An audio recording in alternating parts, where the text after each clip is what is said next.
చలో మేడిగడ్డకు వెళ్తామంటే ఎలాంటి అడ్డంకులు సృష్టించబోమన్నారు మంత్రి ఉత్తమ్ కుమార్ రెడ్డి. కేసీఆర్ కూడా ప్రాజెక్టుకు వెళ్లి మొత్తం తిరిగి చూడాలన్నారు. మేడిగడ్డకు వెళ్లి ప్రజలకు క్షమాపణ చెప్పాలని డిమాండ్ చేశారు.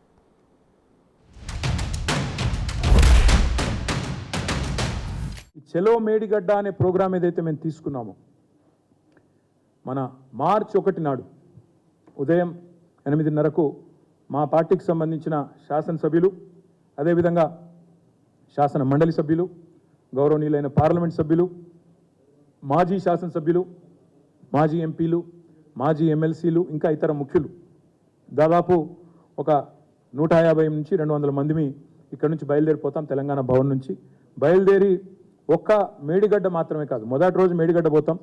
ఆ తర్వాత తెలంగాణకు కామధేనువుగా ఉన్న కాళేశ్వరం ప్రాజెక్టును దశల వారీగా ప్రజలకు మళ్ళొక్కసారి ఆవిష్కృతం చేస్తూ వాళ్ళ మనసులో ఉండే అనుమానాలు నివృత్తి చేస్తూ కాళేశ్వరం అంటే ఒక బరాజ్ కాదు, ఎంత సమగ్రమైన ప్రాజెక్టో వారికి వివరించి ముందుకు పోతాం.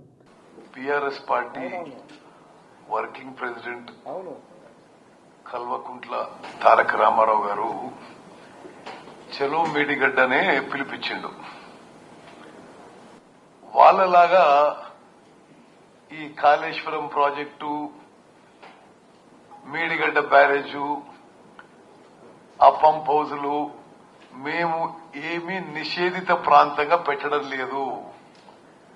కాళేశ్వరం ప్రాజెక్టు మీరు పోవాలి, చూడాలి, ఈ రాష్ట్రానికి క్షమాపణ చెప్పాలని కోరుకుంటున్నాం. కానీ మీరందరూ ఏం చూస్తారా?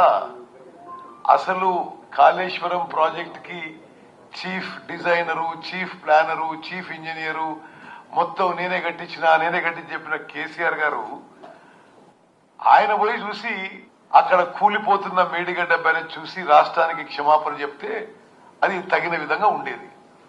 That would be more appropriate.